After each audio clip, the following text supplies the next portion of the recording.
Picture this: the air thick with the scent of spices and sweat, the clamor of voices haggling over silks and grains, the sun beating down on stone streets lined with merchants.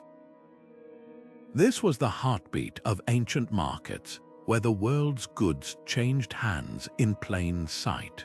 But if you listen closely, there's another story whispering beneath the noise. A story of shadowy deals, whispered passwords, and goods that never saw the light of day. Because while the surface of these markets thrived on openness, their true power often lay in what was hidden, the secret economies that operated just out of view. From the back alleys of Rome to the labyrinthine bazaars of Baghdad, there existed a parallel world of trade, one where knowledge, artifacts, and even influence were exchanged in code and silence.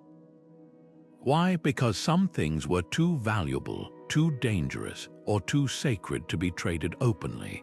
Think of the spice routes, where cinnamon and pepper were worth their weight in gold, but so were the maps that revealed their sources. Or consider the scribes who sold forbidden texts under the cover of night, their scrolls filled with ideas that could topple empires. These weren't just transactions, they were acts of rebellion, diplomacy, and survival, woven into the fabric of history itself. So how did these hidden systems work? Who controlled them? And what traces did they leave behind? The answers might surprise you, because while official records celebrate the grand marketplaces of antiquity, the real pulse of these economies often beat in the shadows. This is the story of the deals that shaped the world but were never written down, a story of ambition, ingenuity, and the lengths people would go to protect what mattered most. And by the end, you'll never look at an ancient marketplace the same way again. Long before the word black market existed, the seeds of secret trade were already taking root in the cracks of ancient civilizations. Imagine a world where owning certain spices could get you executed, where maps to distant lands were state secrets, or where religious relics were considered too powerful to be bought and sold like common goods.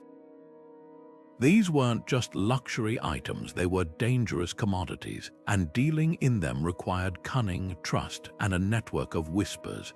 Take the Silk Road, for example. While silk and porcelain moved openly along its official routes, something far more valuable traveled in the shadows: information. Caravans carried coded messages between empires, while scouts sold knowledge of unmapped paths to the highest bidders. These weren't just shortcuts, they were lifelines for merchants avoiding bandits or tax collectors. And then there were the goods themselves. In Rome, purple dye from Tyre was reserved for emperors, making it illegal for anyone else to wear.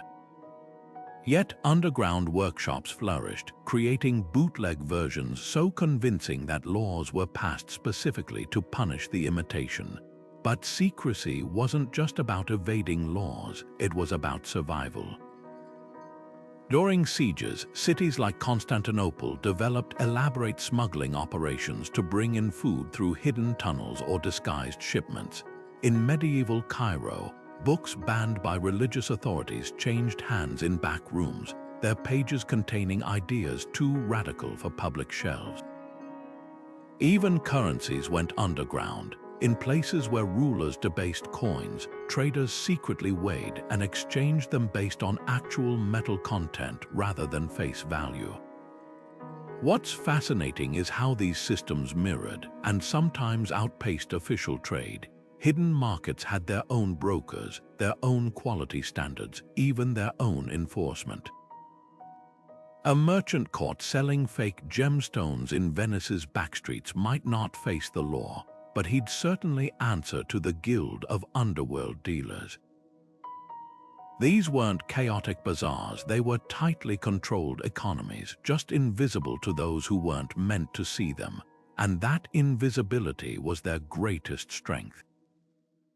Because while kings and emperors could tax the open markets, They rarely laid a finger on the trades they didn't know existed. The most sought-after treasures of the ancient world weren't just hidden because they were valuable, they were hidden because they were forbidden. And nothing fueled the shadow markets quite like the thrill of trading what rulers and religions had declared off-limits. Take gold, for instance. In many empires, mining and trading it without royal permission was punishable by death. Yet beneath the official mines, illegal tunnels snaked through the earth, worked by desperate laborers who sold their stolen nuggets to underworld smelters. These covert operations weren't small time. Entire villages sometimes conspired to hide their activities, using coded signals to warn of approaching tax collectors. Then there were the sacred objects stolen from temples and shrines to feed the private collections of the elite. In ancient Egypt, tomb raiders risked curses and execution to pilfer amulets and statues, while middlemen disguised them as ordinary cargo. One Roman historian even wrote of a black market network that specialized in smuggling Egyptian relics into Rome, where wealthy patrons displayed them as signs of power. But perhaps the most audacious were the animal smugglers. Exotic beasts like African elephants or Indian peacocks were status symbols for kings, but transporting them across borders required bribes, forged permits, and secret compartments in ships. Some traders even dyed animals' feathers or fur to disguise them during transit. Spices, though seemingly innocent, were just as dangerous to trade illegally. The source of cinnamon was so fiercely guarded that medieval merchants spun wild tales claiming it grew in valleys patrolled by deadly birds or harvested from nests high on cliffs. In reality, the truth was even more valuable. Leaking the location of spice groves could collapse entire economies, so dealers used decoy routes and false ledgers to throw off spies. A single pound of pepper could equal a month's wages, making it worth the risk of smuggling. What's remarkable is how these shadow markets mirrored, and sometimes surpassed, their legal counterparts. They had their own systems of trust, with brokers who never wrote down transactions but remembered every deal. They had enforcers, like the underground guilds in Byzantium that punished thieves who stole from their own. And they had innovation, like the hollowed-out statues used to hide gemstones or the counterfeit trade permits inked on stolen parchment. These weren't just crimes of opportunity, they were highly organized rebellions against control.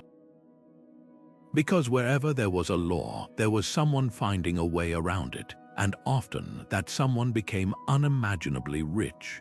Among the most fascinating of all ancient trade secrets was the practice of silent commerce, a system where goods changed hands without a single word, gesture, or even a glimpse of the other trader. Imagine walking to a riverbank in medieval West Africa, placing a bundle of gold dust on a flat stone, then stepping back into the trees. Hours later, you'd return to find salt or cloth left in exchange, or sometimes nothing at all, a silent rejection of your offer. No haggling, no signatures, no faces, just trust carved into the landscape itself. This wasn't some rare curiosity. It was a sophisticated solution to very real dangers. In regions like the Sahara, where the Tuareg traded salt for gold with forest-dwelling communities, direct contact could spark violence. Different languages, customs, and suspicions made verbal negotiation risky. But silence leveled the playing field. Merchants from North Africa would arrive at predetermined spots, beat a drum to signal their presence, then retreat. Local traders would emerge, inspect the goods, and leave what they deemed fair. If either side felt cheated, they simply walked away. No conflict, no retaliation. The system policed itself through mutual need. Even more remarkable were the variations across continents. In ancient Sri Lanka, pearl divers left their catches on secluded beaches for foreign buyers who'd weigh and pay for them in their absence. Siberian fur traders used marked trees as silent marketplaces, hanging pelts and returning days later to find iron tools or grains in their place. The Mongols perfected a version of this along the Silk Road, where rival tribes exchanged goods through neutral intermediaries to avoid bloodshed. What made these systems work wasn't just honesty, it was brutal practicality. Reputation traveled faster than caravans. A trader who shortchanged a silent partner might find their next offering ignored, cutting them off from vital resources. In some cases, intermediaries like the mysterious Dionysian merchants of the Mediterranean acted as invisible guarantors, tracking deals across vast distances with nothing but memory and coded markings. But silent trade wasn't just about avoiding conflict, it was about preserving power. By keeping trade partners anonymous, kingdoms like Ghana's Wagadu Empire could control gold prices without revealing their sources. Spice growers in the Moluccas used similar tactics, leaving cinnamon and nutmeg at hidden coastal drop points to mask their origins from rival empires. In a world where knowledge was currency, silence became the ultimate bargaining tool. The legacy of these systems lingers in unexpected ways. Modern online marketplaces, with their algorithmic pricing and blind auctions, echo the same principle: remove human friction and commerce flows smoother. Yet ancient silent traders understood something we often forget. Trust isn't built on contracts or surveillance, but on the unshakable truth that both sides need the deal to survive. No laws enforced their exchanges, no courts settled their disputes, just the quiet understanding that some markets work best when no one speaks at all. The gleaming marble of Rome's forums might have dazzled visitors with its display of imperial wealth, but just a few streets away, an entirely different economy pulsed in the shadows. Here, in dimly lit cellars and behind unmarked doors, traders dealt in goods that could never appear on official ledgers. Counterfeit coins, minted with just enough silver to pass inspection, flooded the back alleys, undermining the empire's currency. Stolen temple offerings statues of gods, golden votives, even sacred scrolls resurfaced in private collections, sold by thieves who bribed guards to look the other way. And then there were the gladiators, the empire's most famous entertainment, whose contracts were sometimes traded like property. A champion fighter might be promised his freedom, only to find himself secretly sold to another arena for twice the price. But the most dangerous trade of all wasn't in objects, it was in influence. Political favors moved through whispered conversations in bathhouses or coded messages etched onto wax tablets. A senator needing votes might secure them through an underground broker, paying not with coins but with promises of future leniency toward certain merchants. Even emperors played both sides. Nero famously cracked down on black market dealers in public while secretly profiting from their operations. His agents manipulated grain supplies, creating artificial shortages to drive up prices, then sold stockpiled food through shadow networks at a premium. The irony, many of the same officials who condemned illegal trade in speeches were its silent investors. What made Rome's underground economy so resilient was its sheer necessity. For every law the empire passed, there were a dozen ways around it. When taxes on Egyptian papyrus grew too high, smugglers soaked shipments in vinegar to disguise them as low-tax linen. When the sale of certain dyes was restricted to the elite, underground workshops perfected imitation hues using crushed insects and secret recipes. Even something as simple as olive oil, a staple of Roman life, had its shadow trade merchants diluted premium batches with cheaper oils, then paid off inspectors to grade them as pure. Yet these weren't just crimes of greed, they were acts of survival. Enslaved people sold stolen bread to buy their freedom. Poor citizens traded family heirlooms for grain during famines. And conquered peoples, barred from legal trade, used underground networks to preserve their cultures. Celtic Druids smuggled sacred texts out of Roman-occupied Gaul, while Jewish communities traded ritual items in secret after the destruction of the temple. The empire's black markets weren't just a rebellion against authority, they were a parallel society, one that kept Rome running even as its leaders pretended it didn't exist. Archaeologists still find traces of this hidden world today, hollowed-out floor tiles that once hid coin hoards from tax collectors, shipwrecks with false-bottomed crates meant to conceal smuggled silk. Even the graffiti of Pompeii hints at it, crude drawings of men with sacks, accompanied by phrases like "prophet in shadows." These fragments tell a story the empire never wanted recorded, that for all its grandeur, Rome's true economic power lay as much in its backstreets as in its forums. Because wherever there's control, there's someone finding a way to slip past it, and in Rome, that someone was often the very person writing the laws. The Silk Road's glittering surface, a parade of camels laden with silks, spices, and exotic wares, was just the beginning. Beneath the official trade routes, a shadow network thrived, moving goods that empires desperately wanted to control. Take paper, for instance. In the 8th century, the Chinese guarded its production as a state secret, punishing anyone who leaked the technique with death. Yet just decades later, Arab traders in Samarkand were crafting their own paper, thanks to smuggled knowledge carried by defecting artisans hidden among caravans. This wasn't just theft, it was a silent revolution, one that would eventually spread literacy across the world. But paper was just the start. Religious relics, banned by one empire as heresy, became sacred treasures in another. Nestorian Christians fleeing persecution sewed fragments of scripture into the linings of their robes, while Buddhist monks smuggled sutras out of China inside hollowed-out prayer wheels. Even military secrets flowed along these clandestine routes. Desert scouts, paid in silver or opium, memorized the layouts of fortified cities and sold the information to rival kingdoms.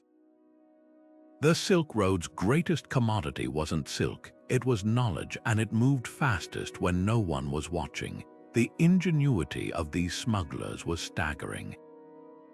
To evade customs inspectors, merchants soaked precious jade in vinegar to mimic worthless rock, then rediscovered its value once across the border. Spices were packed inside rolls of cheap fabric, their scent masked by stronger-smelling herbs. One Persian trader even hollowed out his own camel's saddle, filling it with forbidden Zoroastrian texts wrapped in waxed cloth to survive river crossings. The risks were enormous. Capture could mean execution or enslavement, but the rewards. A single successful run could set up a family for generations. What's often overlooked is how these networks functioned like an ancient dark web. Merchants relied on trusted intermediaries, known only by code names like the Lotus Seller or the Star of Kashgar. Deals were sealed with broken coins. Each trader kept half, to be matched later as proof of identity. No contracts were written, yet the system worked with eerie precision. In Dunhuang, archaeologists found caves stuffed with hidden manuscripts, including ledgers detailing bribes paid to border guards. These weren't the records of rogue operators, they were the receipts of a parallel economy, one that moved wealth and ideas across continents under the noses of kings.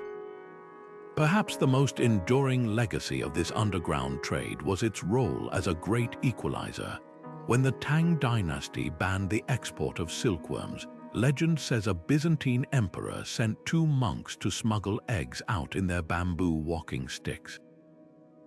That act broke China's monopoly, weaving silk into the fabric of Europe. Similarly, when Islamic caliphs restricted the sale of scientific texts, Jewish traders in Spain covertly translated them into Latin, sparking the Renaissance.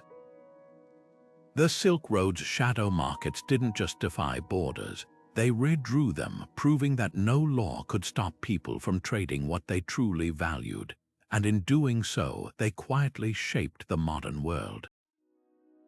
On the sun-baked docks of Tortuga, the air smelled of salt, rum, and opportunity. This wasn't just a pirate haven, it was a masterclass in underground economics.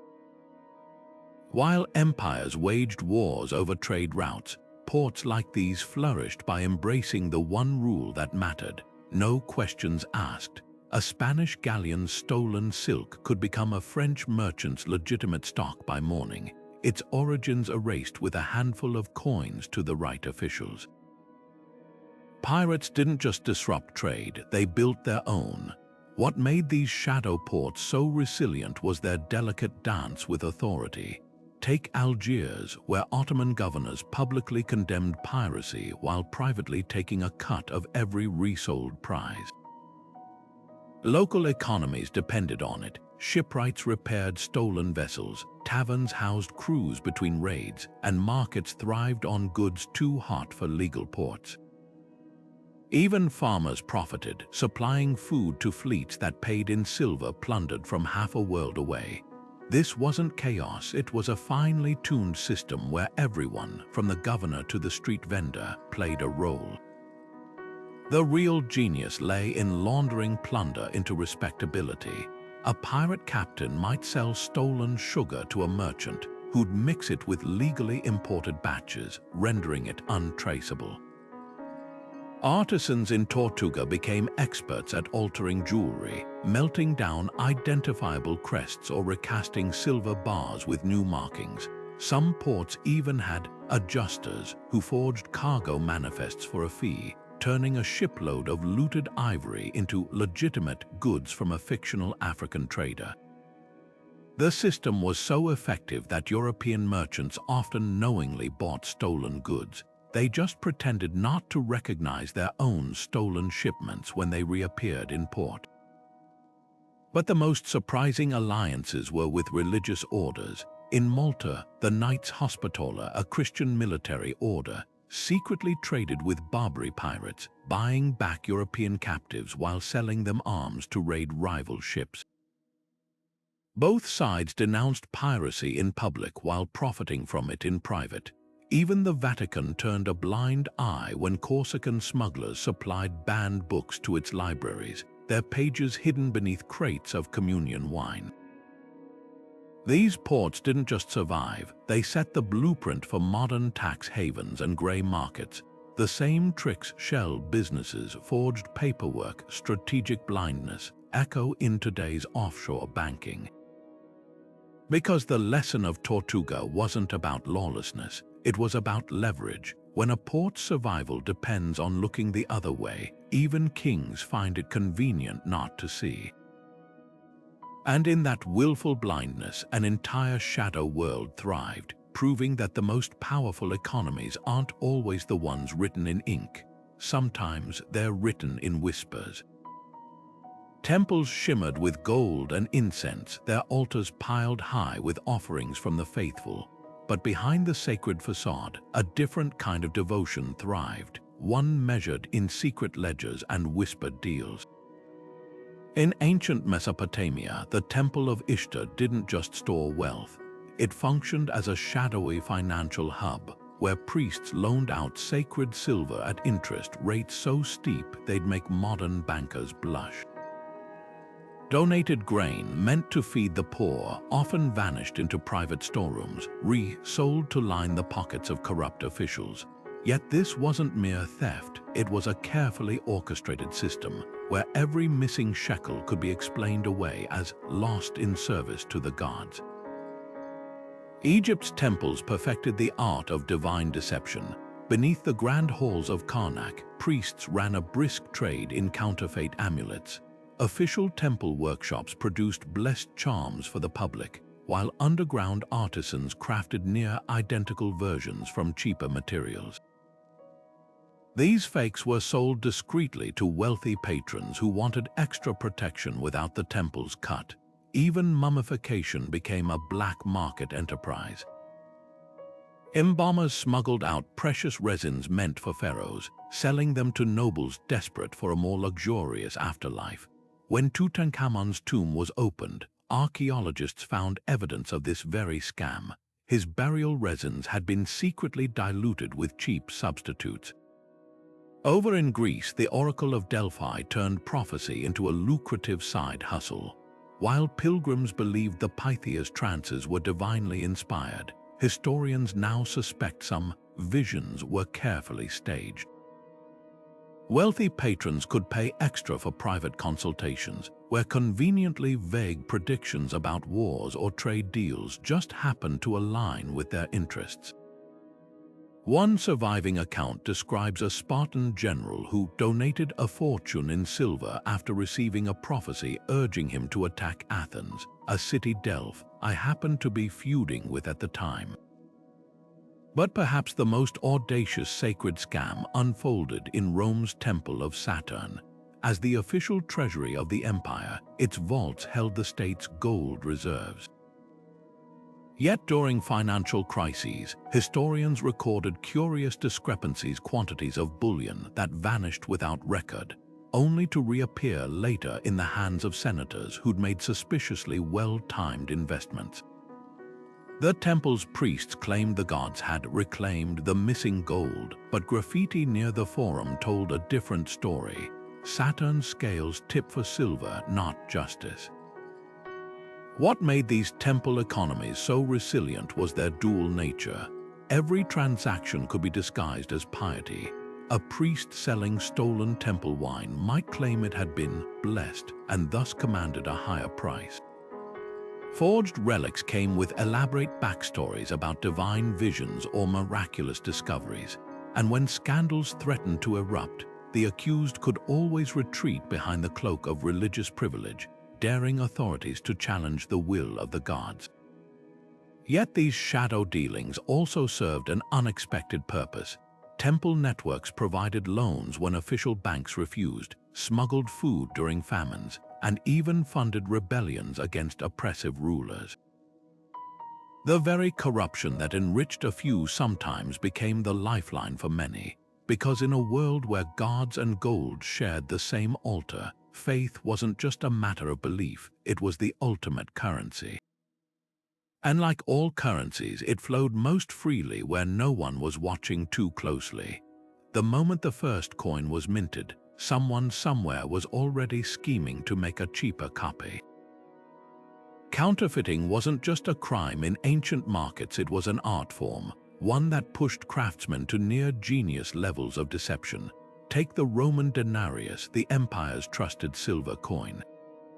Unscrupulous minters would shave off slivers from the edges, collecting enough precious metal to forge extra coins, while leaving the original just intact enough to pass inspection.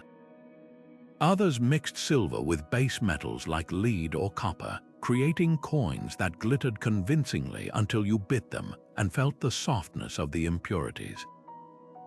The problem grew so rampant that emperors like Nero ordered periodic recalls, demanding citizens bring in their coins to be weighed and tested. But even these crackdowns barely made a dent. Over in China, where jade was more precious than gold, counterfeiters developed tricks that would make modern fraudsters blush.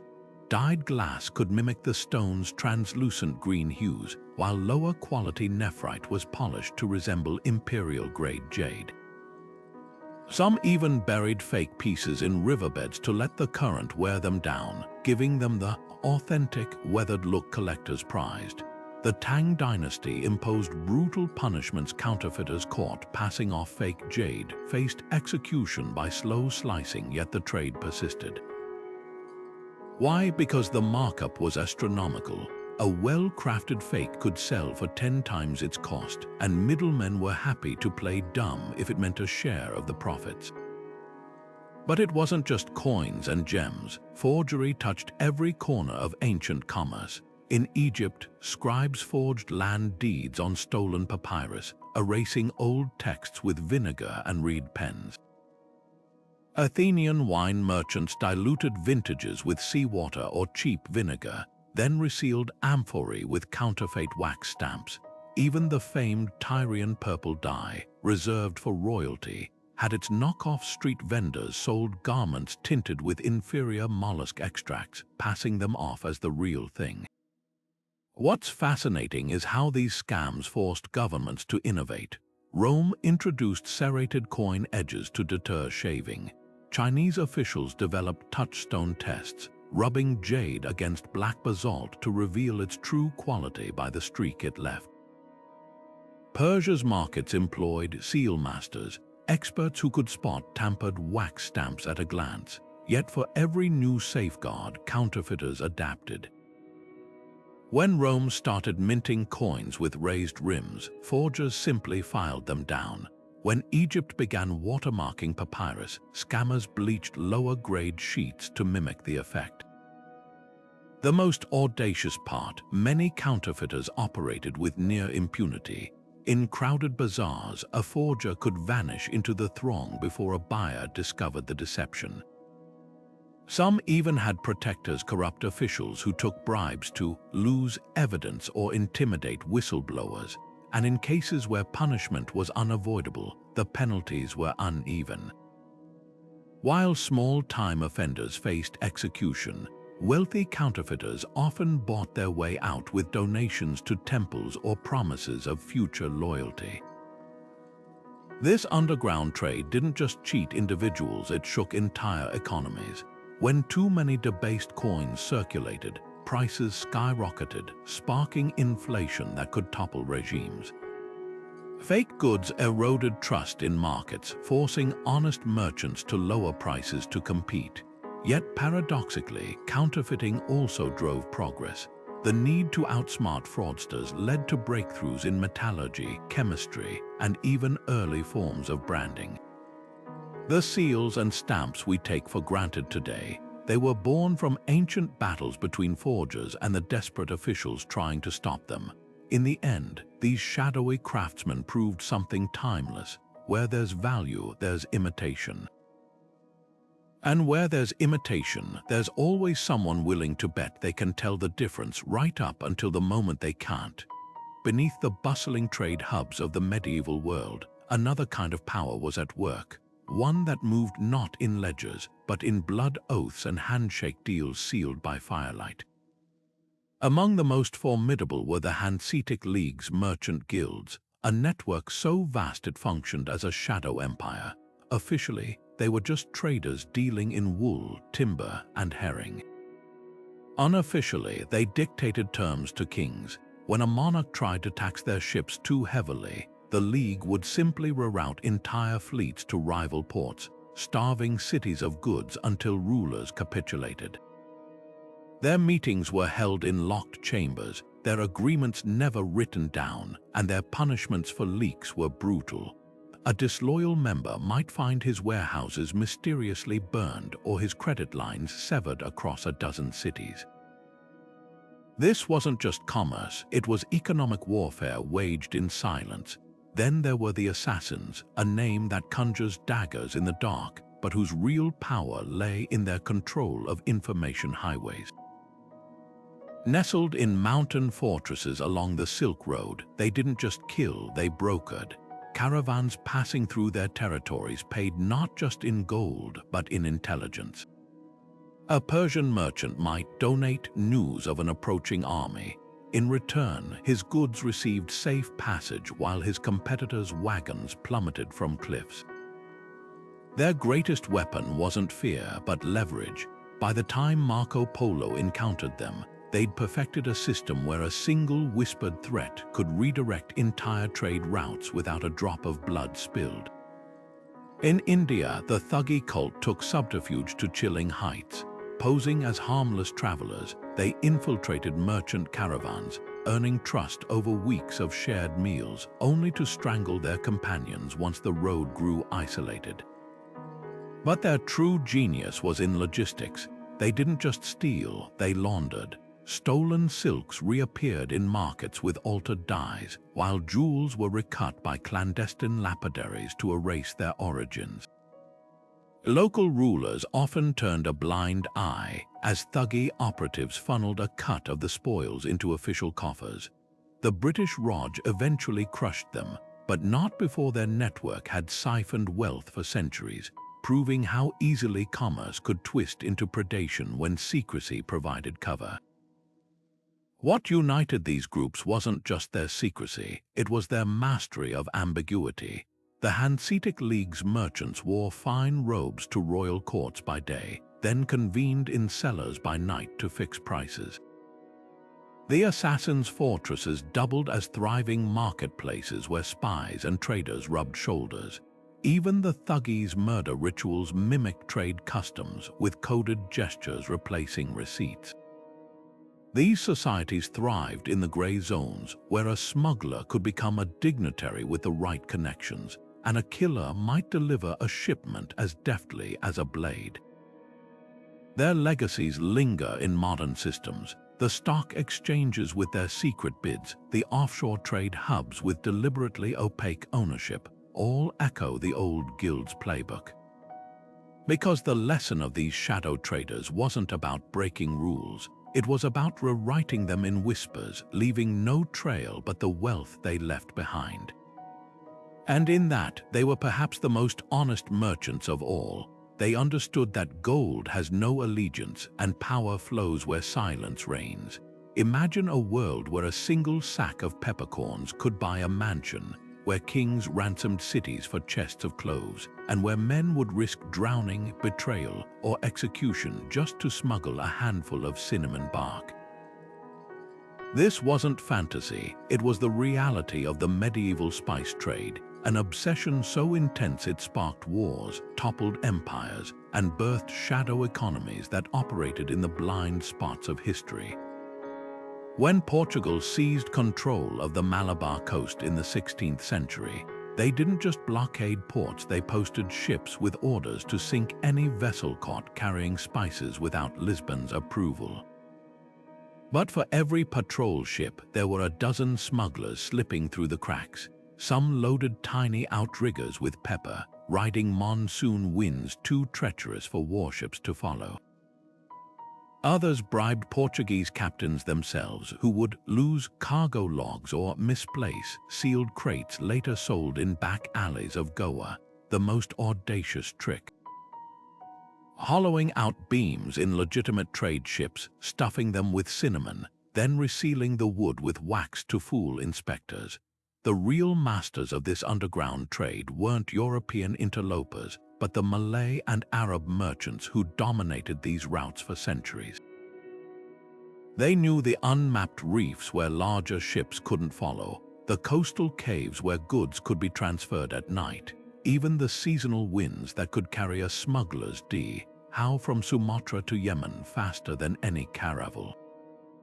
Their greatest weapon was silence deals were negotiated through hand gestures or knotted strings, leaving no paper trail. Some merchants employed deaf couriers who couldn't reveal secrets under torture, while others used trained parrots to mimic innocuous phrases if authorities boarded their vessels. But the spice underworld's true innovation was in laundering its goods. A shipment of cloves intercepted in Mombasa might be stamped with Venetian seals by the time it reached Alexandria, its origins erased through a chain of forged documents.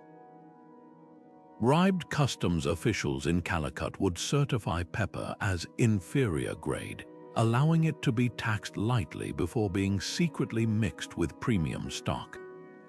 Even the church played a role. Monasteries in Kerala would bless contraband spices, wrapping them in holy cloth to deter inspections.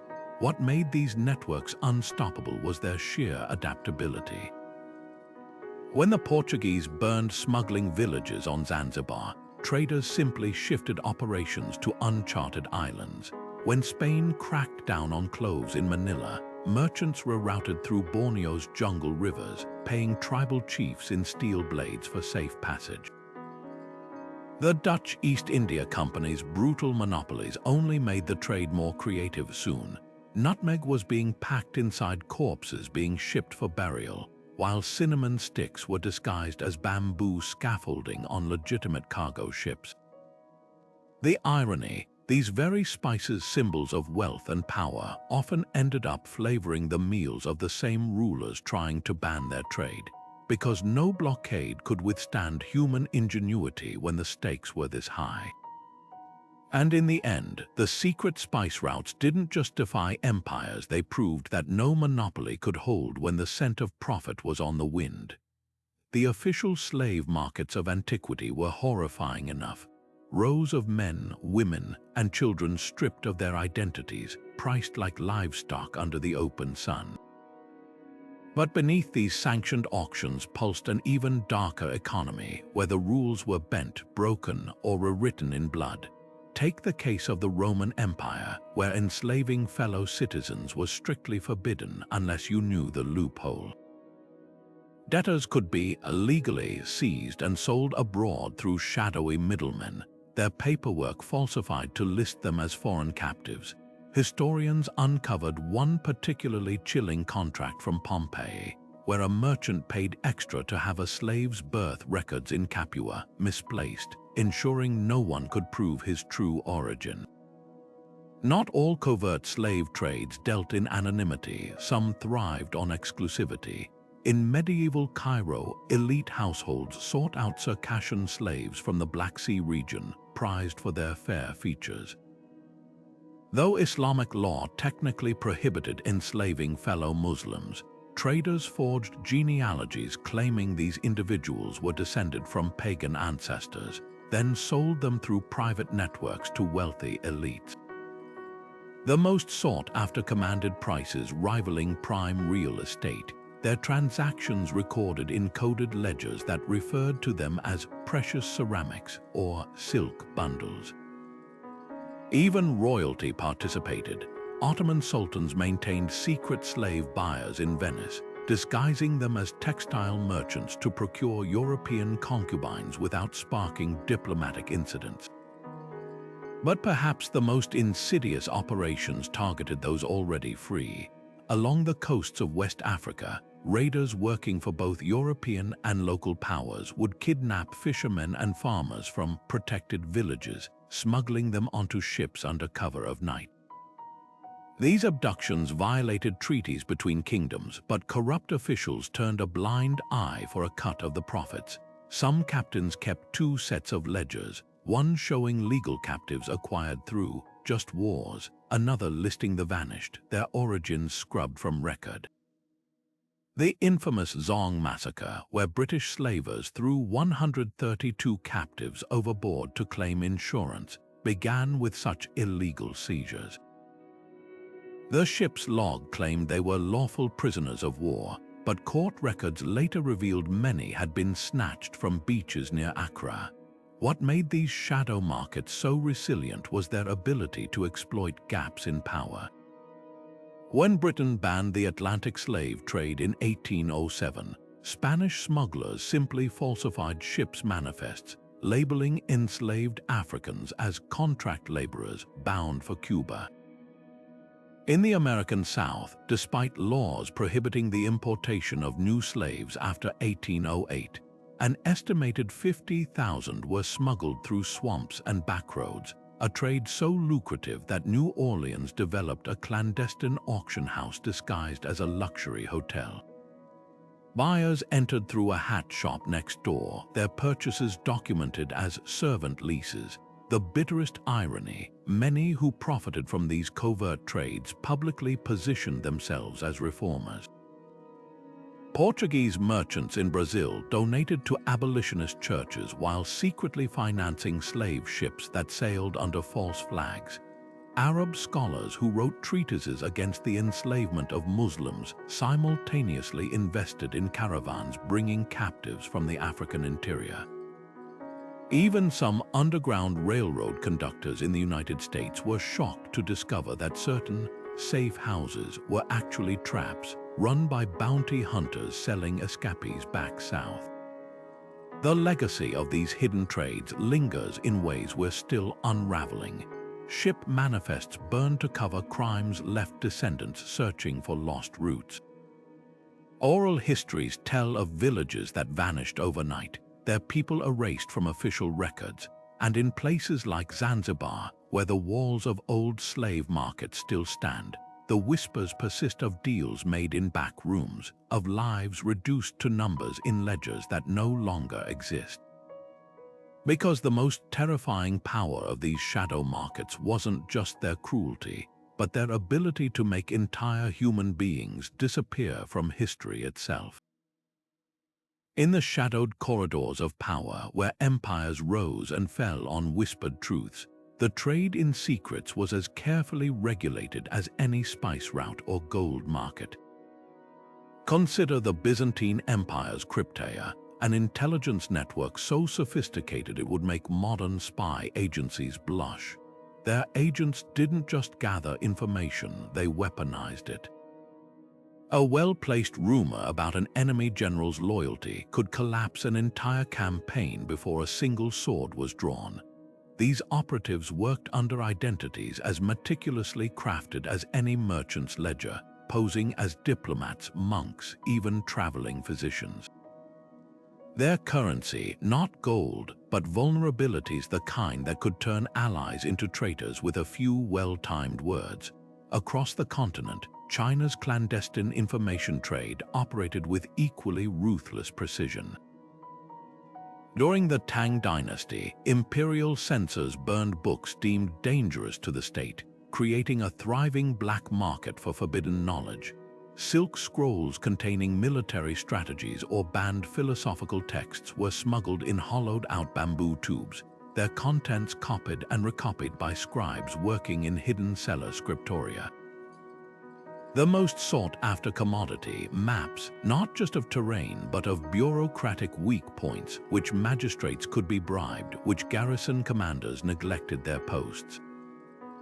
A single stolen map of the western frontier could fetch enough silver to buy a villa, especially if it revealed undefended mountain passes.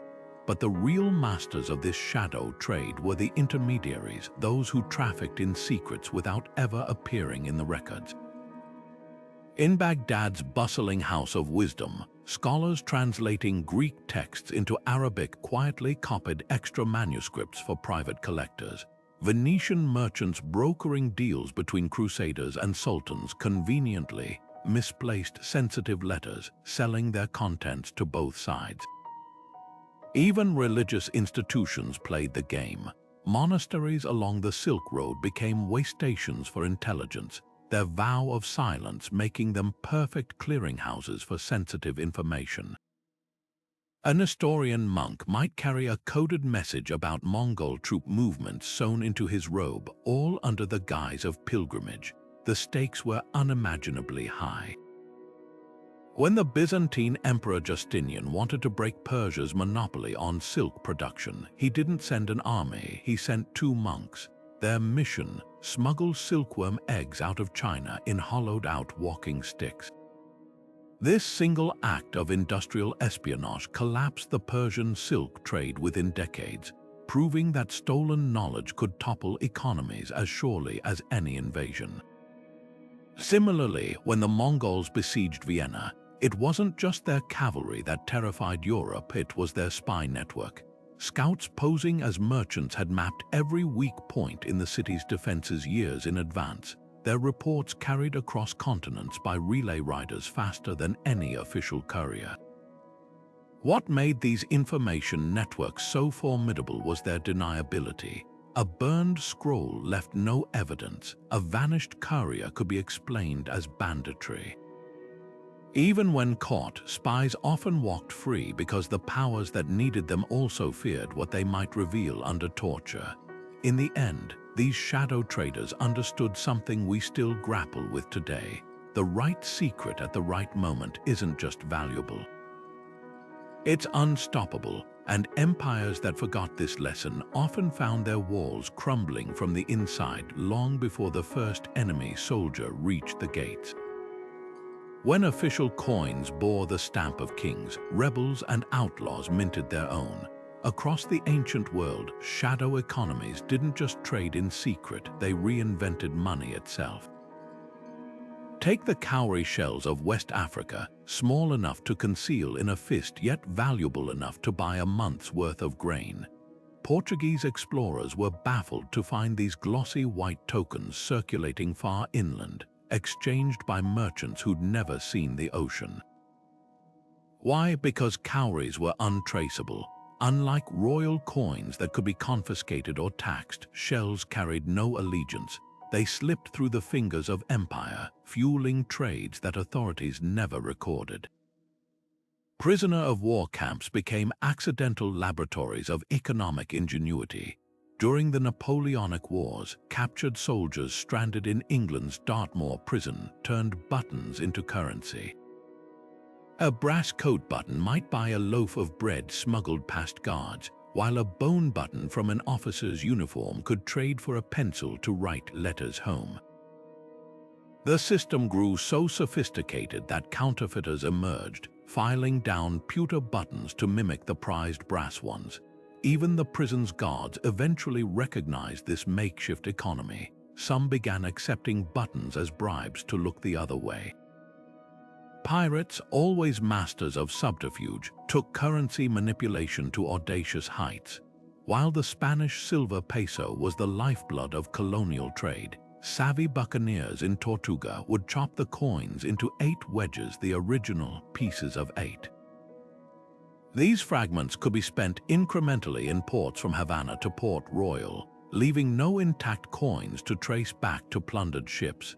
Some captains even melted down captured silver into crude ingots stamped with false markings, creating ghost money that circulated freely precisely because it looked unofficial.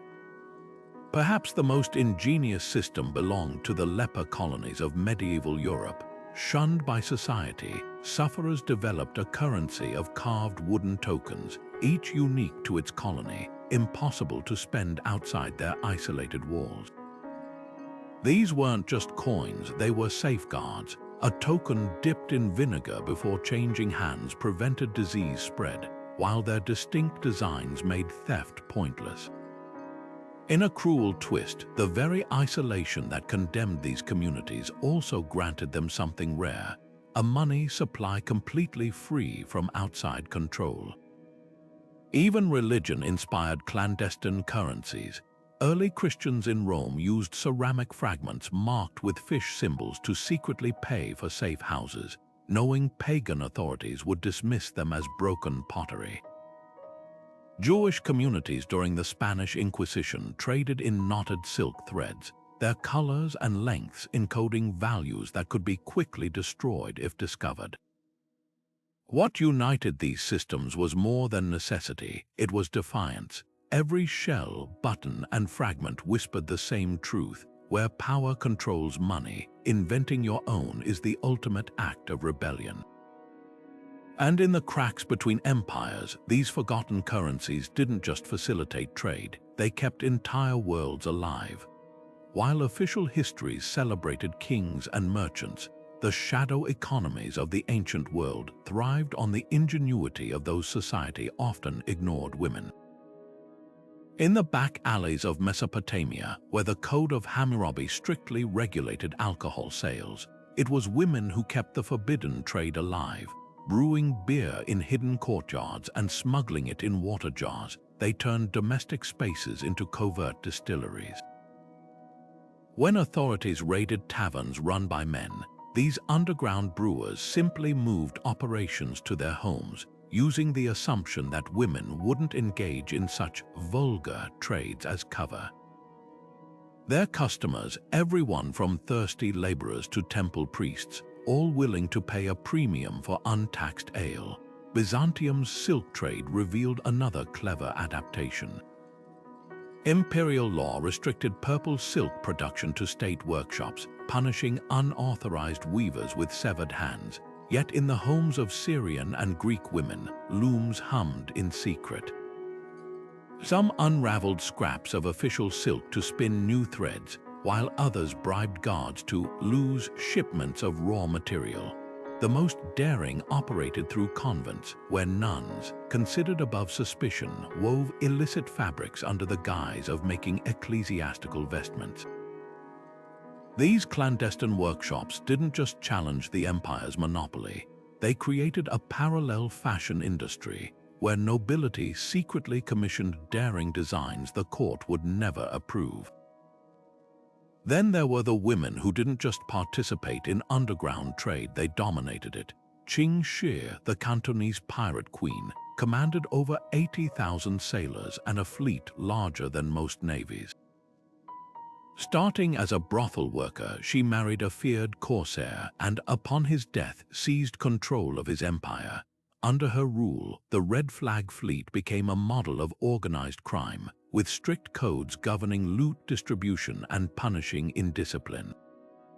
Captured ships paid protection fees instead of being plundered, creating a sustainable shadow economy that outmaneuvered the Qing dynasty for years.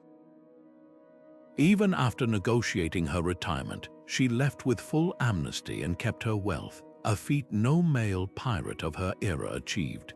Less flashy but equally vital were the networks of market women across Africa and the Americas.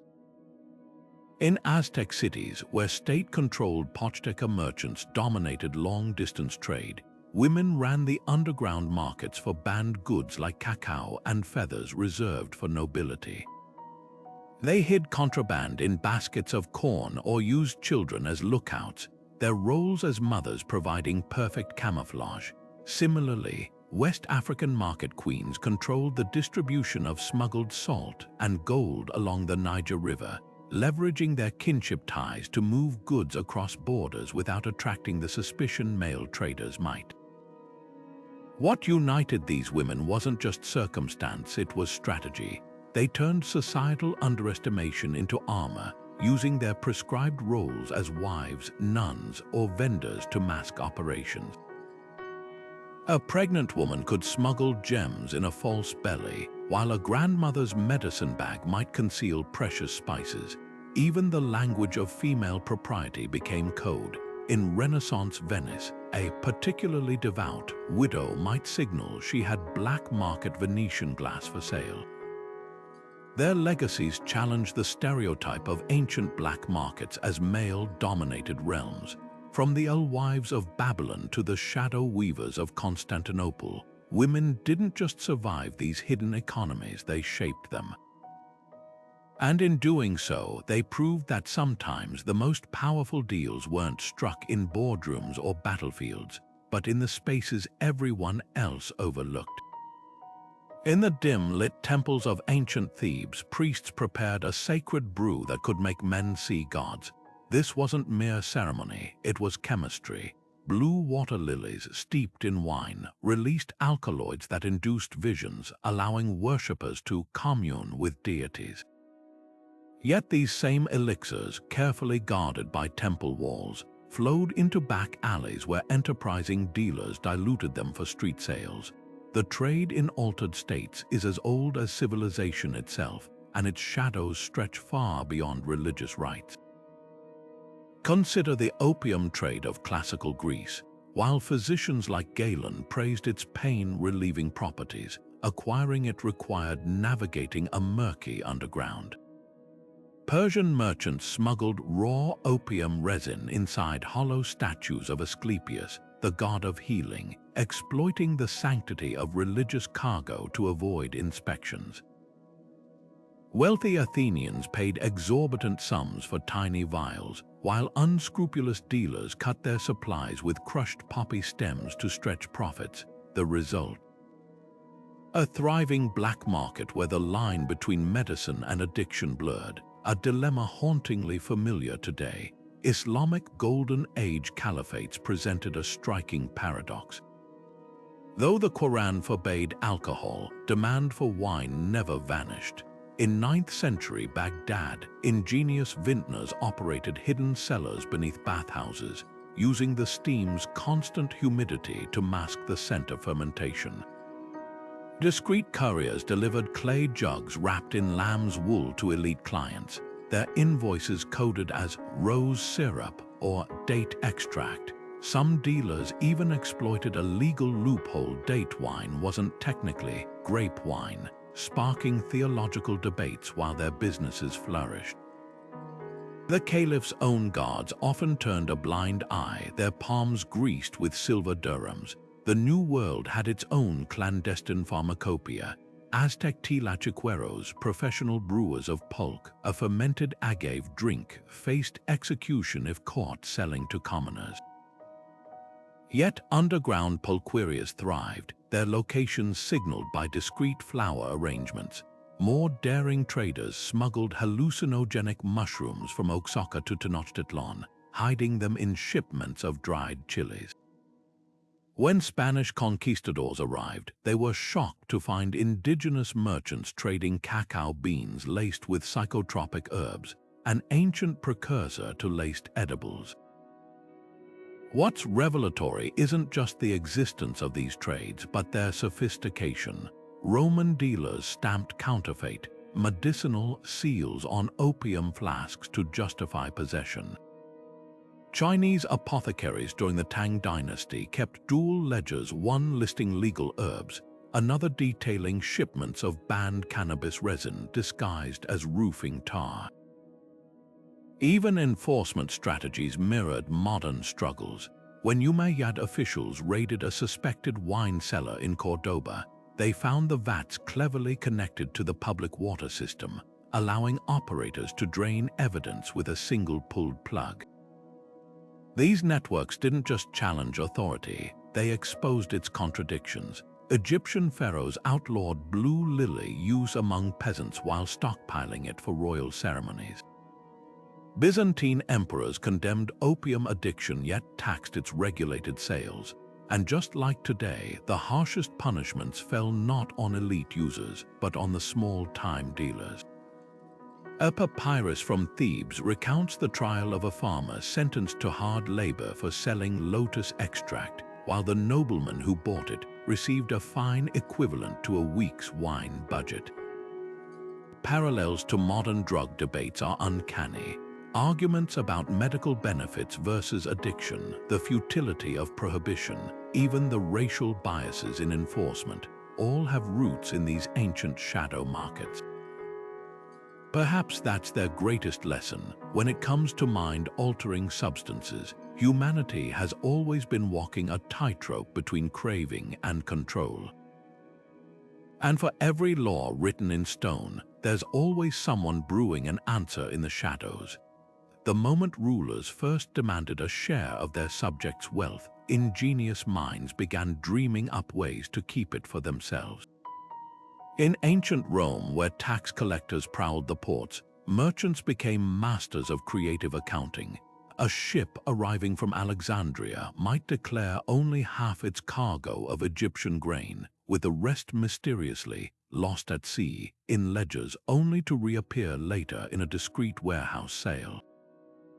Wealthy patricians took things further, transferring ownership of their country villas to freedmen who technically leased the properties back to them. This legal fiction allowed them to dodge property taxes while still enjoying their luxuries, a trick so widespread that Emperor Augustus eventually passed laws specifically banning it, to little effect. Over in Han Dynasty China, the nobility developed an even more sophisticated system. They established multiple front trading companies, each reporting meager profits while secretly funneling wealth between them. A silk merchant might own 3 separate businesses, one to purchase raw materials at inflated prices, another to sell finished goods at a loss, and a third that miraculously turned no profit at all. Meanwhile, the actual money pooled in hidden accounts under false names. The scheme grew so prevalent that officials began inspecting business partnerships for familial connections, only to find nobles using marriage alliances to create untraceable commercial networks. Tax avoidance even shaped the physical landscape. In medieval Venice, merchants built homes with secret underground storerooms accessible only through trapdoors in nearby canals. Venetian authorities, aware of the ruse but unable to prove it, eventually mandated that all cargo entering the city pass through official warehouses, giving birth to modern customs inspections. Similarly, Ottoman landowners in Anatolia would donate parcels of taxable farmland to religious foundations which were exempt from imperial levies. The catch: these waqf endowments came with quietly negotiated agreements allowing the original owners to keep collecting the harvests. The most brazen evaders turned bribery into an art form. Persian satraps, provincial governors nominally serving the emperor, maintained two sets of tax rolls, one for official records, another showing what they actually collected. The difference lined their pockets while keeping kings content with seemingly steady revenues. When Alexander the Great conquered Persia, his generals were stunned to discover treasuries holding far more than reported, revealing centuries of systemic skimming. Even religious institutions played the game. European monasteries, exempt from royal taxes, became convenient holding places for noble families' wealth, for a modest donation to the abbot, of course. These ancient schemes left lasting marks on modern finance. The Roman practice of hiding assets in distant provinces inspired today's offshore banking hubs. Han Dynasty shell companies evolved into the labyrinthine corporate structures used by modern tech giants to shift profits between tax jurisdictions. And Venice's Weighhouse inspections foreshadowed contemporary import-export controls. The irony: many loopholes closed centuries ago still haunt us. Just as Roman emperors struggled to tax the ultra-wealthy's villas, modern governments grapple with billionaires sheltering assets in art collections or yacht registries. The tools have changed, but the game remains eerily familiar, a timeless dance between power and ingenuity, where every new rule sparks a dozen fresh workarounds. In the dim candlelight of medieval churches, pilgrims knelt before glass cases holding what they believed to be fragments of salvation itself: a tooth of St. Peter, a thread from the Virgin Mary's robe, or a single thorn from Christ's crown. These relics weren't just objects of veneration. They were the backbone of a shadow economy that turned faith into currency. The trade in holy remains became so lucrative that by the 12th century, one chronicler joked there were enough splinters of the true cross in circulation to rebuild Noah's Ark. Forgery flourished because demand outpaced supply. Enterprising merchants in Constantinople boiled down the bones of executed criminals, staining them with pigments to mimic the golden hue of ancient saints' remains. Others carved ordinary wood into tiny crosses, aging them with dirt and wax before selling them as fragments from Golgotha. The most audacious scammers even hired actors to play grieving relatives, discovering long-lost relics in carefully staged miracles. In one notorious case, a group of monks found the entire skeleton of a dragon slaying saint conveniently, just as their abbey needed funds for repairs. Churches weren't always victims in this trade. Some were willing participants. When the Fourth Crusade sacked Constantinople in 1204, Venetian merchants didn't just loot gold, they systematically stripped the city of its holy relics. The Basilica of San Marco still displays the supposed bodies of 3 saints acquired during that raid, though historians suspect at least 2 are clever composites of multiple skeletons. Back home, bishops facing bankruptcy quietly sold authenticated relics to rival churches, knowing full well they came from questionable sources. A letter between 2 French abbots from 1327 survives, casually discussing how to split profits from the sale of a dubious apostle's finger bone. The line between piety and profit grew especially thin when it came to mummified body parts. Wealthy patrons would pay a fortune for a saint's hand to display in their private chapels, leading to a macabre cottage industry. In Sicily, clandestine workshops specialized in preserving severed limbs with secret blends of resins and spices, while Spanish forgers perfected the art of embedding animal bones in wax to create lifelike, incorrupt relics. Some of these fakes were so convincing they still rest in altars today. their true origins lost to time. What's most revealing is how these deceptions expose the tensions within medieval Christianity itself. When reformers like Martin Luther began denouncing relic veneration as superstition, they weren't just attacking corruption, they were challenging an entire economic system. Pilgrimage sites reliant on fake relics faced ruin overnight, while rulers who'd used holy remains as political bargaining chips scrambled to justify their authenticity. The Reformation didn't just change theology, it crashed history's oldest faith-based marketplace. Yet the trade never truly died. Walk into any cathedral treasury today, and you'll find reliquaries holding fragments whose provenance would make archaeologists wince. Because the allure remains the same whether it's a billionaire collector buying a stolen medieval relic or a tourist purchasing a genuine splinter from the crown of thorns online. The relic trade taught the world an uncomfortable lesson. Where there's belief, there's always someone ready to sell it back to you. And sometimes the most sacred things are the ones we're most willing to pretend are real.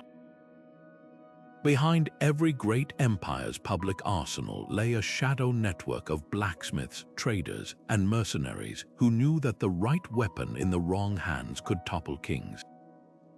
Take the legendary Greek fire, a Byzantine naval weapon so devastating its formula was a state secret punishable by death to reveal. Yet by the 9th century, Arab chemists had cracked its composition, thanks to a defector paid in gold and guaranteed anonymity. The result, Muslim fleets soon wielded their own version, turning the tides of Mediterranean warfare. This wasn't just espionage, it was the birth of the arms dealer's most sacred rule: profit has no allegiance. In medieval Europe, where kings tightly controlled who could bear arms, underground smithies thrived in forest clearings and cellar workshops.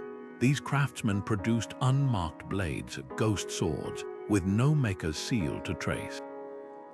Rebellious nobles bought them in bulk, disguising shipments as farming tools or church donations. One particularly audacious operation in 12th century England involved smuggling swords inside hollowed-out logs floated down rivers at night. When authorities caught on, the dealers simply shifted to smaller daggers, easier to conceal and just as deadly in close quarters. The infamous Peasants' Revolt of 1381 was partly fueled by these covert arms networks, proving that even the poorest rebels could become a threat with the right connections. The Silk Road's caravans didn't just carry silks and spices, they moved steel and secrets. Persian traders smuggled Damascus steel ingots wrapped in carpets, while Central Asian middlemen sold Mongol recurve bows to enemies of the Khans. The most sought-after commodity, crossbows, banned by the Lateran Council for being too lethal, they became the medieval equivalent of contraband firearms. Venetian merchants circumvented the ban by labeling shipments as agricultural mechanisms, knowing customs inspectors wouldn't risk dismantling complex crate loads of farming equipment. Perhaps the most ruthless operators were the condottieri of Renaissance Italy mercenary captains who supplied both sides of conflicts. They'd sell outdated armor to one city-state while secretly providing the latest Milanese plate to its rival. Some even staged raids on their own supply trains to justify selling the same weapons twice. The infamous Sir John Hawkwood didn't just rent out his army, he ran a full-scale arms bazaar, complete with installment plans for cash-strapped nobles. These shadow trades didn't just change battles, they shaped history. When Spanish conquistadors arrived in the Americas, their steel weapons gave them an unstoppable edge. What's less known is that many of those swords came from illegal Portuguese workshops, violating royal decrees meant to control colonial conquests. Similarly, Japanese warlords battling European invaders in the 16th century relied on smuggled Chinese gunpowder, traded through Jesuit missionaries who turned blind eyes to its use. The legacy of these ancient arms dealers lives on in every modern conflict where weapons mysteriously cross borders, because the rules haven't changed, only the tools. Wherever there's power to be gained or gold to be made, someone will always find a way to arm both sides, and often that someone is the very person who swore to prevent it. When the rains refused to fall and fields turned to dust, the true rulers of starving cities weren't kings or generals, they were the shadowy figures who controlled the last sacks of grain. Ancient Rome's annals tell of a particularly brutal famine in 23 BC, where speculators hoarded wheat in underground storerooms while plebeians rioted for bread. Emperor Augustus responded by deploying soldiers to seize private granaries, only to discover an elaborate network of false walls and hidden compartments beneath wealthy estates. Some hoarders had even built secret canals to move grain at night, their barges muffled with cloth to avoid detection, but the most ingenious smugglers operated during sieges. When the Visigoths blockaded Rome in 408 AD, desperate merchants floated barrels of grain down the Tiber River disguised as sewage waste. Others bribed Gothic sentries with jewelry sewn into loaves of bread, a literal fortune baked into desperation's currency. Similar tactics emerged in medieval Paris during the 100 Years' War, where butchers smuggled slaughtered livestock through the catacombs, leaving behind trails of blood that led authorities to makeshift underground slaughterhouses. The stakes turned even deadlier in feudal Japan. During the Tenmei famine of the 1780s, rice brokers who withheld stocks faced not just punishment but ritual execution, their bodies displayed in bamboo cages as warnings. Yet the black market adapted. Farmers buried clay pots of rice beneath their homes, while merchants transported it in coffins, counting on superstition to deter inspections. One intercepted shipment in Osaka contained rice packed inside hollowed-out statues of Buddha, a sacrilege that shocked even hardened officials. What made these famine markets uniquely ruthless was their inversion of morality. In Constantinople's Great Siege of 1453, Byzantine soldiers traded their own armor for Venetian biscuit crumbs, leaving them defenseless against Ottoman arrows. During Ireland's potato blight, landlords exported grain under armed guard while tenants starved, the ship's manifests falsely listing the cargo as inferior quality to avoid charity obligations. Even nature's rules bent. There are accounts of Sicilian fishermen during a 16th century drought who caught fish in secret lagoons, then sold them back to their starving villages at prices that demanded family heirlooms as payment. The darkest irony, these shadow systems often outlasted the famines that birthed them.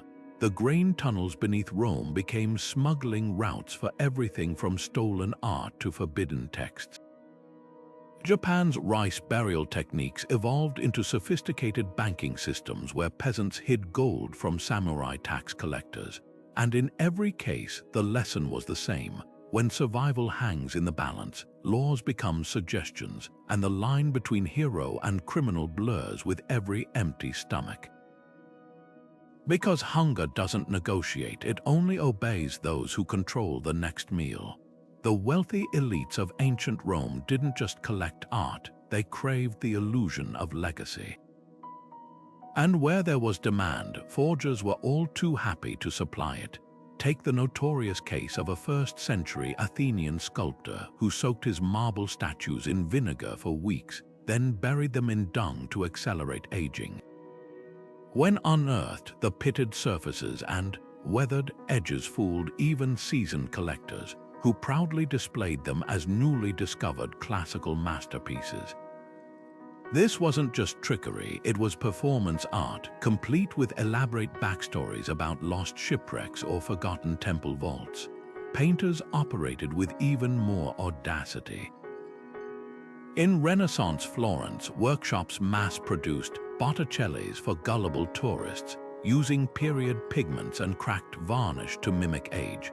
The real masters of deception, though, were the Roman copyists who replicated Greek bronzes so precisely that modern museums still debate which pieces are originals and which are ancient fakes.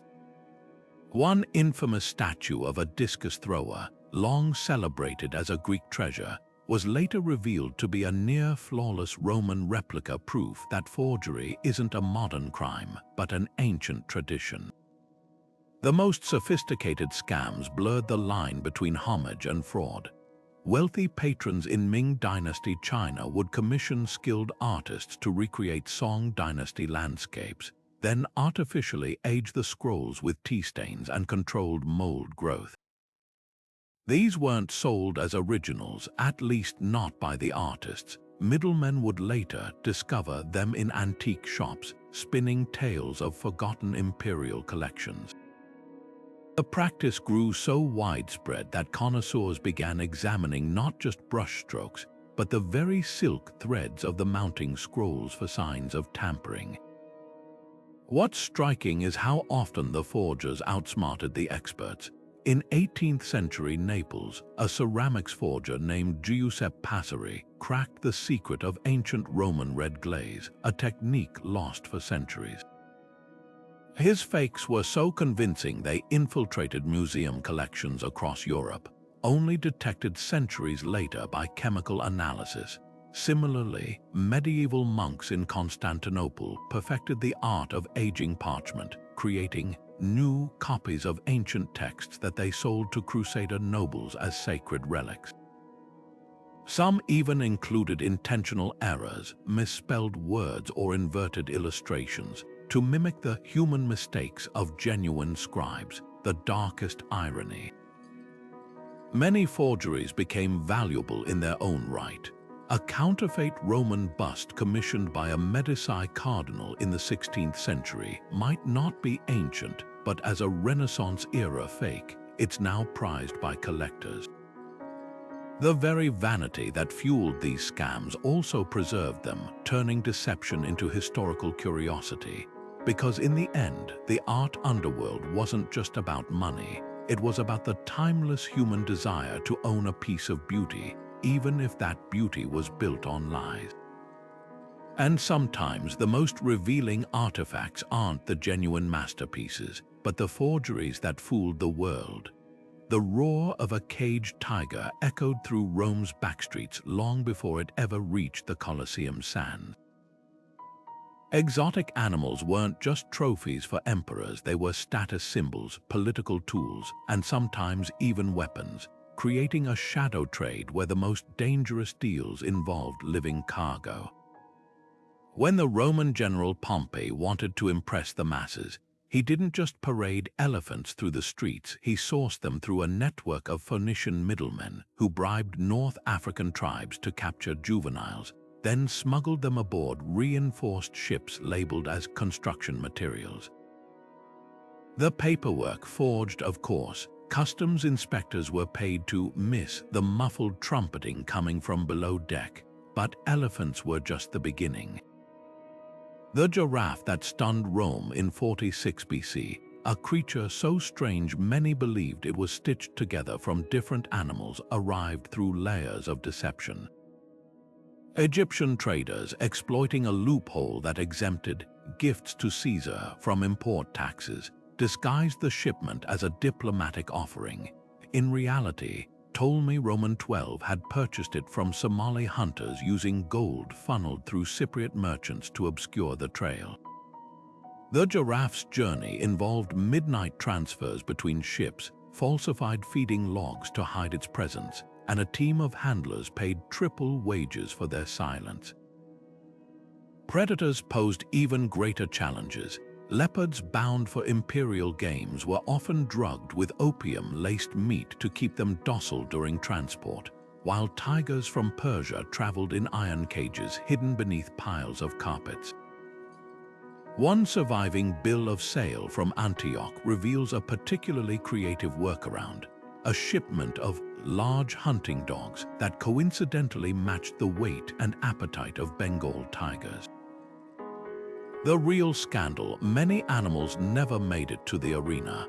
Wealthy patricians maintained private menageries, and Colosseum contractors learned to pad their inventories by losing beasts to these collectors for a fee, naturally.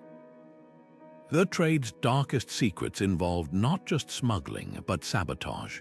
When rival cities like Carthage or Alexandria planned their own spectacles, Roman agents would infiltrate their supply chains, poisoning shipments of big cats or bribing handlers to accidentally release animals during transit. A single lion could represent years of effort and a small fortune, making its loss a devastating blow. Yet the most surprising players in this underground market were the animals themselves. Some, like the North African elephants used in Hannibal's campaigns, became so valuable that they were fitted with counterfeit markings to disguise their origins. Others, like Nero's prized crocodile kept in a heated pool near his palace, were essentially living currency, traded between elites as collateral for loans or political favors. The legacy of this illicit trade lingers in modern conservation laws and the very architecture of zoos. Those barred cages and moats, they weren't just designed to keep animals in, but to keep smugglers out. Because the lesson of Rome's shadow menagerie was clear: where there's prestige to be gained, even the wildest creatures can become commodities. And where there are commodities, there will always be someone willing to bend the rules to possess them. The golden rule of ancient smuggling rings was simple: everyone had their price. From the lowliest dockworker to the emperor's own tax collectors, corruption didn't just grease the wheels of shadow economies, it built the entire cart. Take the bustling port of Alexandria, where customs officials kept two sets of scales, one for public inspections, perfectly balanced, and another hidden in back rooms, rigged to underweigh imports for a fee. A merchant declaring a shipment of Syrian olive oil might see half its barrels vanish from the records, their taxes pocketed by the very officials sworn to prevent such fraud. But the real masters of this game were the provincial governors of Rome's empire. While publicly decrying smuggling as treason, many operated their own covert fleets. A surviving letter from a first-century governor in Hispania details how his agents disguised shipments of stolen Iberian silver as military supplies, complete with forged legionary seals. When auditors grew suspicious, a well-timed donation to the emperor's building projects ensured their silence. Even emperors weren't immune. Caligula famously confiscated merchant ships for tax evasion, then sold their cargoes through front companies. Religious institutions played both sides just as deftly. In medieval Venice, the Patriarch's office issued spiritual pardons to smugglers in exchange for a percentage of their profits, turning absolution into a lucrative side business. Meanwhile, Ottoman customs houses near Mecca conveniently misclassified luxury goods as pilgrim supplies, exempting them from tariffs. The holiest sites often hosted the dirtiest deals. Jerusalem's Church of the Holy Sepulchre became a hub for black market Byzantine silks, with priests taking cuts to hide contraband in crypts meant for sacred relics. Military commanders were perhaps the most brazen participants. During the Crusades, Templar knights prohibited from trading with Muslims became their best customers, using Cyprus as a neutral laundering hub. A single ledger from Acre reveals how Frankish officers sold captured Saracen weapons back to their original owners through Armenian middlemen, splitting the profits with the very generals who'd condemned such trade. The system's genius lay in its deniability. A bribe might be recorded as a gift to a magistrate's daughter's wedding. Stolen artifacts became lost in battle on official reports. Even when scandals erupted, punishment rarely reached the top. After the great customs fraud of 1234 exposed half of Sicily's officials as smugglers, only junior clerks faced execution. Their superiors claimed ignorance while counting their shares. What made this web of corruption so resilient was its mutual dependency. A dock inspector might earn 20 years' wages in a single season of looking the other way, but he knew exposing his superiors would mean death. The result, a self-policing shadow empire where loyalty was bought, silence was golden, and the line between lawkeeper and lawbreaker vanished like contraband in the night. Long before numbered Swiss accounts or offshore shell companies, the ancient world had already perfected the art of making dirty money disappear. In the marble counting houses of Rome, merchants kept two sets of ledgers, one for tax collectors, filled with modest profits and charitable donations, and another tucked beneath floor tiles, recording the real fortunes. A shipowner might declare his vessel lost at sea to claim insurance, then quietly sell the sunken cargo through a network of unmarked warehouses in Paris. The trick, fake waybills listing the goods as low-value ballast, and a few well-placed bribes to port officials who'd swear the ship had indeed vanished beneath the waves. Temples became the ultimate financial smoke screens. Wealthy Athenians caught embezzling public funds would suddenly become devout patrons of Eleusinian mystery cults, their donations coincidentally matching the missing sums. Egyptian tax dodgers funneled gold through the priesthood of Ammon, where sacred immunity shielded records from imperial auditors. The most brazen operated right under imperial noses. When Emperor Vespasian taxed urine collected from Rome's public latrines used for tanning and laundering, tanners promptly set up clandestine collection pools behind religious schools that mysteriously never held classes. No one refined this shadowy craft better than the Knights Templar. Beyond their famed banking system where pilgrims could deposit funds in Europe and withdraw them in Jerusalem, lay a labyrinth of financial sleight of hand. Accused by Philip Roman IV of France of hoarding wealth, their real crime was knowing too many royal secrets. The Templars didn't just store gold, they moved it invisibly. A French noble wanting to bribe a papal official could donate land to the order, who would then sell it to the recipient's cousin at a suspiciously low price. Their network of preceptories across Europe functioned like medieval wire transfers with coded ledger entries replacing electronic trails. A single symbol scratched onto a promissory note, a fish, a cross, a sword could redirect fortunes across continents without a single coin physically moving. The genius of these ancient systems lay in their plausibility. A Babylonian merchant accused of smuggling silver could point to his charitable funding of a new city well. A Venetian spice trader's suspiciously large loan repayment to a non-existent relative masked profits from banned Mamluk deals. Even simple tools became instruments of deception. Roman bankers used wax tablets that could be melted and reshaped after inspections, while Ming Dynasty merchants wrote contracts in disappearing ink made from fermented rice starch. What's startling isn't just how familiar these tactics feel today, but how little innovation modern launderers have truly added. The shell companies hiding offshore assets. Renaissance Florentine bankers invented them, registering businesses under servants' names, fake invoices padding expenses. Babylonian tax collectors complained about them on cuneiform tablets. The through line is undeniable. Wherever money flows, shadows gather. And in those shadows, the oldest rule of all still applies. It's not about hiding wealth, but making it look like it was never there to begin with. Beneath the watchful eyes of emperors and inquisitors, forbidden knowledge moved like water through cracks, seeping, spreading, changing everything it touched. Consider the fate of Greek scientific texts after the fall of Constantinople.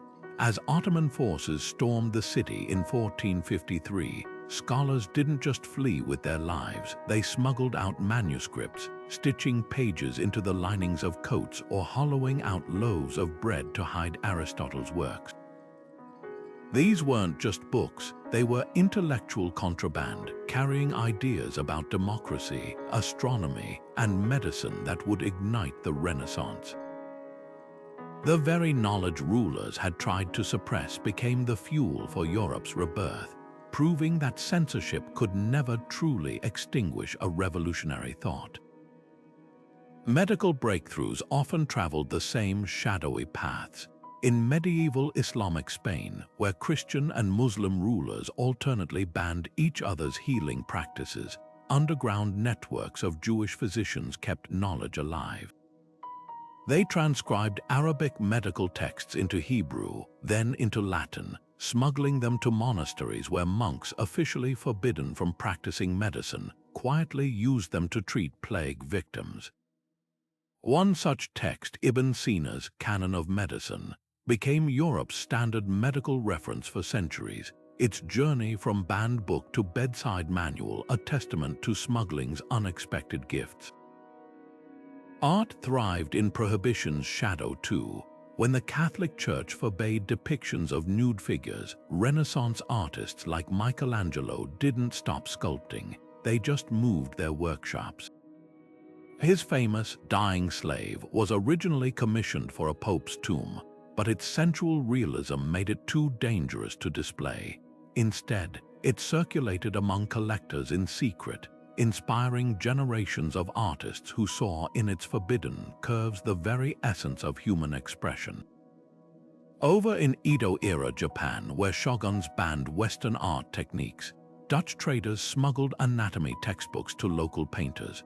The resulting hybrid style, called yoga, blended Eastern and Western traditions, creating works so innovative they later became imperial treasures.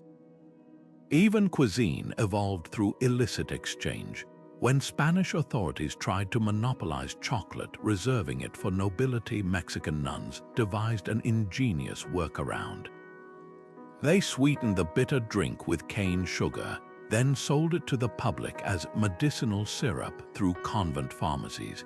The demand became so overwhelming that colonial officials eventually gave up enforcement, unwittingly allowing a stolen tradition to become a national obsession. Similarly, Venetian merchants prohibited from trading with the Ottoman Empire secretly acquired coffee beans through Armenian middlemen, creating Europe's first caffeine culture in dimly lit backrooms before the beverage ever reached mainstream cafes. The irony is palpable. Every attempt to control exchange only made ideas more valuable, their spread more ingenious. Buddhist sutras hidden inside merchant caravans preserved philosophies that might have been lost to war. Band plays performed in cellars kept languages alive under occupation. And perhaps most strikingly, the very mechanisms meant to suppress progress, border checks, burned books, heretic trials became the pressure that forced knowledge to adapt, mutate, and ultimately flourish in ways no authority could predict. Because when something is forbidden, it doesn't disappear, it just learns to move in the dark. The secret economies of ancient markets don't just belong to the past, they echo in the cracks of our modern world. Every time a smuggled artifact resurfaces in a private auction, or a black market deal skirts international sanctions, the same forces are at work: ingenuity, necessity, and the relentless pursuit of profit outside the lines. These hidden systems weren't just about breaking rules, they were about rewriting them in the margins, proving that control is always an illusion when human creativity is involved. Think about the parallels today. The dark web operates much like the back alleys of ancient Rome, with encrypted messages replacing whispered passwords. Cryptocurrencies mirror the untraceable cowrie shells of West Africa, flowing beyond the reach of traditional oversight. Even the way counterfeit goods flood global markets isn't so different from the Roman forgers shaving edges off denarii. Only now, the scale is planetary. The tools have changed, but the game remains eerily familiar. What's most revealing is how these shadow economies forced progress. The spice smugglers of the medieval world didn't just defy monopolies, they exposed their fragility, pushing empires to adapt or collapse. The scribes who preserved banned texts didn't just save knowledge, they seeded revolutions. Even the black market doctors of antiquity, trading forbidden anatomical studies, laid the groundwork for modern medicine. Disruption wasn't a side effect, it was the point. Yet for all their chaos, these systems also forged unexpected connections. The silent trade of the Sahara created bonds of trust across cultures that no treaty could match. The pirate havens of the Caribbean became melting pots where outcasts built their own rules, and the underground networks that moved everything from silk to secrets proved that commerce at its core is about people, not borders. So the next time you walk through a bustling market, remember, beneath the surface of every transaction there's a hidden history. The spices in your kitchen, the coins in your pocket, even the books on your shelf, they might carry echoes of deals struck in shadow. Because the lesson of these ancient markets isn't just about what was traded, but why. When power concentrates, people find a way around it. When knowledge is controlled, it leaks. And when something is truly valuable, no law can keep it contained. If this dive into the underworld of history left you curious, hit like and subscribe for more untold stories. And drop a comment below which hidden trade from the past do you think has the most surprising legacy today. The answers might just change how you see the world.